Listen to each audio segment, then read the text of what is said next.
The words we use manifest whatever happens for us in life.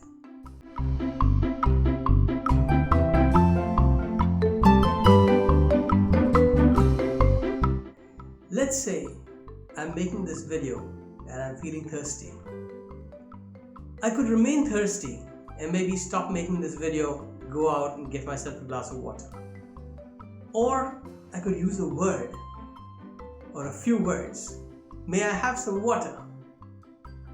And if somebody hears that, maybe they would bring me a glass of water and I could satiate my thirst.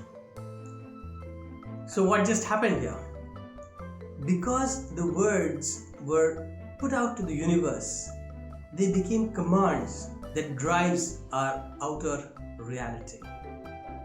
Similarly, those word commands, once they come on our tongues, they also command our inner realities.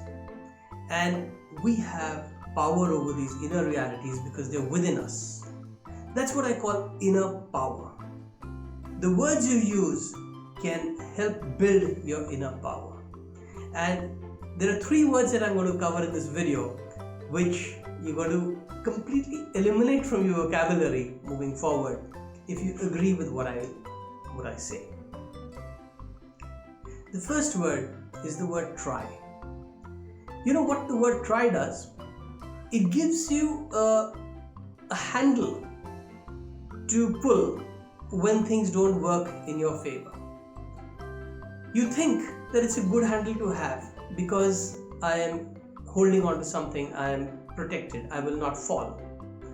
But it's actually not a good handle to have, because knowing that you have that handle to hold on to makes you not too sure about being on a firm footing in doing whatever you're doing. It's like having crutches so you will never learn to walk. It's like having extra wheels on your bicycle so you will take longer to learn to ride. You may not fall, but then you don't learn cycling, you don't learn anything unless you've had the falls. The road to success is through failure.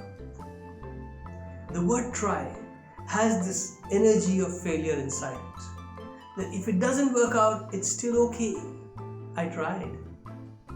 So what do you replace the word try with? Aim, plan, or directly, I'll do it. Be very clear. Am I going for this? Am I not going for this? I'll think about it if you need time. But not I'll try. Because that's telling the other person and it's telling yourself, I may not do it and it's still okay. It's not. In fact, another word is okay.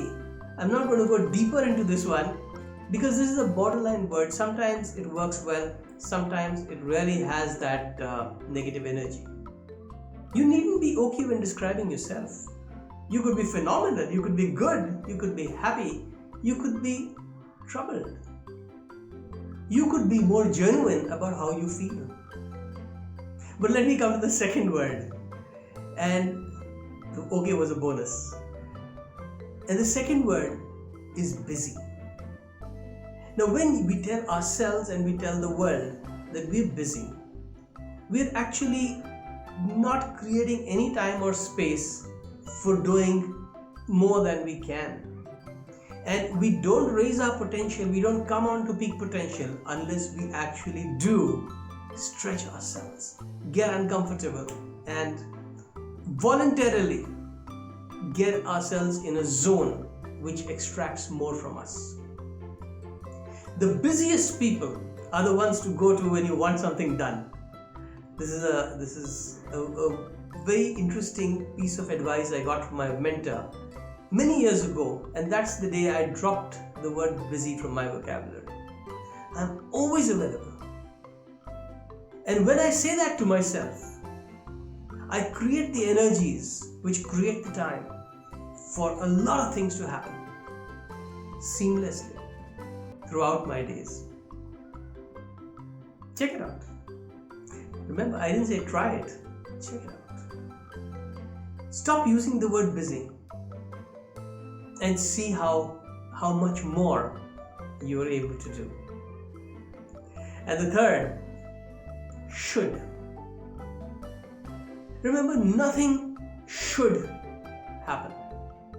Things could happen. It's desirable for them to happen. But should is so limiting.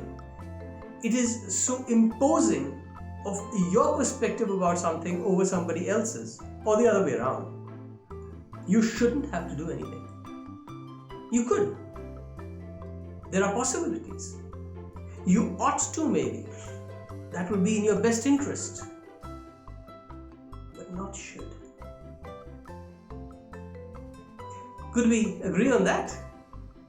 I think you ought to agree on it.